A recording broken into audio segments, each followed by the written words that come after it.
तो finally Roman racks ने ये तय कर लिया है कि वो कोडियोस से अपना बदला लेंगे। कैसे, मैं आप लोगों को बताता हूँ। आज के रॉ के बैक स्टेज में रोमन रेक्स जब ये देख रहे थे कि क्लैश इन इटली के बाद वो और कोडियोस आमने सामने आए, तब रोमन रेक्स ने जे को ये कहा कि तुम जाओ king of the ring qualifying tournament में क्वालिफाई हो। मैं चाहता हूं कि तुम किंग ऑफ द रिंग बनो। तुम वर्ल्ड हैवीवेट चैंपियन बन चुके हो, लेकिन तुम अभी तक डब्ल्यूडब्ल्यूई चैंपियन नहीं बने हो। तो तुम ऐसा करो, तुम किंग बनो और कोडियोस को चैलेंज करो और उसे हरा के न्यू डब्ल्यूडब्ल्यूई चैंपियन बनो। रोमन रेक्स को ब्लड लाइन का ये साफ साफ मकसद है कि अब वो कोडियोस को टारगेट करेंगे, कोडियोस के ऊपर हमला करेंगे। इसलिए हमें डब्ल्यूडब्ल्यूई बार बार टीज कर रहा है। वैसे भी क्राउन ज्वेल में रोमन रेक्स वर्सेस कोडियोस का मैच होने ही वाला है। आपको क्या लगता है इसमें कौन जीतेगा? कमेंट में जरूर बताइएगा। और आइए मैं आप लोगों को बताता हूं कि अब तक रॉ में क्या क्या हुआ है। तो आज की रॉ की शुरुआत हुई रोमन रेक्स और द उसोस के साथ। रोमन रेक्स और द उसोस रिंग में आ गए। रोमन रेक्स का बस एक ही मकसद था कि जेकब फाटू वहां पर आए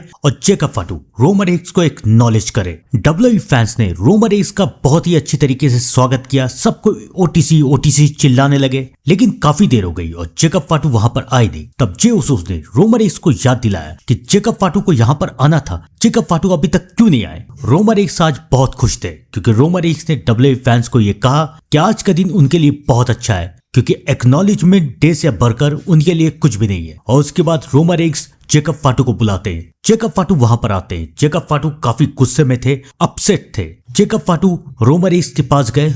उन्होंने रोमन रेक्स को कहा कि मुझे पता था कि जब मैं तुम्हें ट्राइबल कॉम्बैट मैच के लिए चैलेंज कर रहा था, तो अगर उस मैच में मैं जीत जाऊंगा तो मैं न्यू वर्ल्ड हैवीवेट चैंपियन बन जाऊंगा, मैं न्यू ट्राइबल चीफ बन जाऊंगा, मुझे वो सब कुछ मिलेगा जो कि तुम्हारे पास था। लेकिन मुझे ये भी पता था कि अगर मैं हार जाऊंगा तो क्या होगा, मुझे तुम्हें एक्नॉलेज करना पड़ेगा, तुम्हारे पीछे चलना पड़ेगा। और वही हुआ। क्लैश इन इटली में मैं अपने परिवार के सामने, तुम्हारे सामने हार गया, लेकिन मेरी फैमिली और मेरे बच्चे ये याद रखेंगे कि उनके पापा अगर हार गए तो उनके पापा ने हार के अपने वादे को पूरा किया। तो क्लैश इन इटली में मैं अपने ट्राइबल चीफ के हाथों हार चुका हूं। तो अब मैं एक्नॉलेज करता हूं रोमन रेक्स को। जेकब फाटू ने रोमन रेक्स को एक्नॉलेज किया। जेकब फाटू घुटने पे बैठे और तब रोमन रेक्स ने जेकब फाटू को उठाया और रोमन रेक्स ने जेकब को समझाया कि अभी तुम्हें समझ में नहीं आ रहा, लेकिन मैं तुमसे प्यार करता हूं, इसलिए मैं चाहता था कि तुम मेरे साथ रहो। जिमी और जे ने भी जेकब को समझाया कि ये मैसेज डब्ल्यूडब्ल्यूई के बाकी सारे लॉकर रूम के लिए है, क्योंकि वो सब